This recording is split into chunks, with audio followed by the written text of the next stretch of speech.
अस्सलाम वालेकुम स्टूडेंट्स, इस लेक्चर में हम एक्सरसाइज 2.4 का क्वेश्चन नंबर लास्ट जो कि 3 है उसको हम सॉल्व करेंगे। तो चलें स्टार्ट करते हैं। तो जी स्टूडेंट्स, अब आपके पास एक इक्वेशन है which is L square plus M X plus N is equal to 0 और इसके जो रूट्स हैं वो अल्फा और बीटा इसके रूट्स हैं जो कि हमें गिवन है, ठीक है। और हमने वैल्यू फाइंड करनी है alpha cube beta square plus alpha square beta cube की। तो आपने क्या करना है, सबसे पहले आपने जो आपको गिवन इक्वेशन है उसमें से आपने उसको यूज करते हुए आपने सम ऑफ द रूट्स और प्रोडक्ट ऑफ द रूट्स को निकालना है, ठीक है। तो हम क्या करेंगे, आपको जो गिवन इक्वेशन है L X square plus M X plus N is equal to 0, ठीक है। तो यहां से आपने सम ऑफ द रूट्स निकालने हैं और प्रोडक्ट ऑफ द रूट्स को निकालना है, ठीक है। तो वो आपके पास क्या आएंगे, सबसे पहले आप इस इक्वेशन को कंपेयर करेंगे किसके साथ, जनरल क्वाड्रेटिक इक्वेशन के साथ, comparing with A X square plus B X plus C is equal to 0, ठीक है। तो यहां से ए हमारे पास आ जाएगा एल और बी हमारे पास यहाँ पे है coefficient of X which is M और सी यहाँ पे कांस्टेंट टर्म को हम बोलते हैं वो यहाँ पे एन है, तो यहाँ पे हम सी की जगह एन लिख देंगे, ठीक है। अब आपने करना क्या, अब आपने फार्मूला यूज करते हुए सम ऑफ द रूट्स निकालना है which is alpha plus beta और ये इक्वल होगा माइनस बी ओवर ए के, ठीक है। तो माइनस बी हमारे पास क्या है एम, तो ये आ जाएगा माइनस एम और ए की वैल्यू है एल, तो माइनस एम ओवर एल हमारे पास ये आ जाएगा, ठीक है। अब आपने क्या करना है, अब आपने इसी तरह प्रोडक्ट ऑफ द रूट्स को निकालना है which is alpha into beta is equal to c over a बनेगा। सो जो आपके पास सी है वो यहाँ पे हमारे पास एन है, तो यहाँ पे हम लिख देंगे एन या alpha into beta is equal to N over और ए हमारे पास है एल, तो यहाँ पे ये आ जाएगा एन ओवर एल, ठीक है।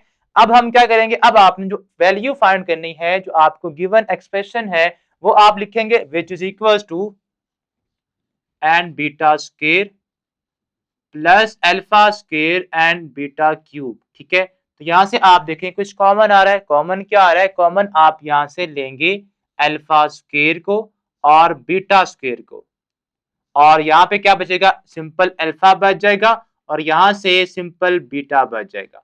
तो ये हमारे पास एक्सप्रेशन को हमने मॉडिफाई कर लिया है taking common alpha square and beta square, ठीक है।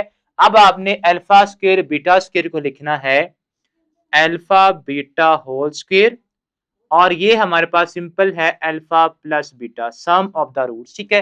अब आपने यहाँ पे ये बन गया है प्रोडक्ट और ये बनता है सम, ठीक है। दोनों को सॉल्व करें तो सम आपके पास क्या है, सम है हमारे पास माइनस एम ओवर एल और यहाँ पे है एन ओवर एल, तो ये हमारे पास बनता है एन ओवर एल और यहाँ पे आएगा माइनस एम ओवर एल, ठीक है। अब यहाँ पे इसका स्क्वायर है तो हम इसका स्क्वायर लेंगे, तो ये आ जाएगा हमारे पास n square over L square into minus m over l, दोनों को मल्टीप्लाई कर दें तो ये आ जाएगा minus m n square over L square. अब ये हमारे पास वैल्यू आ गई है किसकी, इसका जो हमने फर्स्ट पार्ट सॉल्व करना था उसकी। अब हम इसका जो सेकंड पार्ट है उसको सॉल्व करते हैं।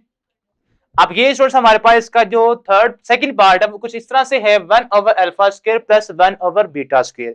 आपने इसका भी एलसीएम लेना है, तो ये एलसीएम आ जाएगा हमारे पास अल्फा स्क्वायर बीटा स्क्वायर, ठीक है। यहां से आप देखें हमारे पास अल्फा स्क्वायर से alpha square cancel, beta square ऊपर जाके मल्टीप्लाई होगा तो ये आ जाएगा बीटा का स्क्वायर, ठीक है। और यहाँ पे आएगा अल्फा का स्क्वायर। अब आपको याद है हमने पहले भी ये चीज यूज की है कि आपके पास अगर अल्फा स्क्वायर बीटा स्क्वायर आ जाए तो आपने इसके ऊपर फार्मूला अप्लाई करना है alpha plus beta whole square या A plus B whole square वाला फार्मूला अप्लाई करने के बाद आपने इसकी वैल्यू को निकालना है। तो ये वैल्यू हमारे पास आती है alpha plus beta whole square minus alpha beta, ठीक है, माइनस 2 टाइम्स अल्फा बीटा और नीचे हमारे पास ये बनेगा अल्फा बीटा होल स्क्वायर, ये बन जाएगा, ठीक है। अब आपने जो सम ऑफ द रूट्स हैं और प्रोडक्ट ऑफ द रूट्स हैं उनकी जो वैल्यू है वो पुट कर देनी है। यहाँ पे हमारे पास है alpha plus beta which is sum of the roots, वो किसके इक्वल है, वो हमारे पास है -m/l।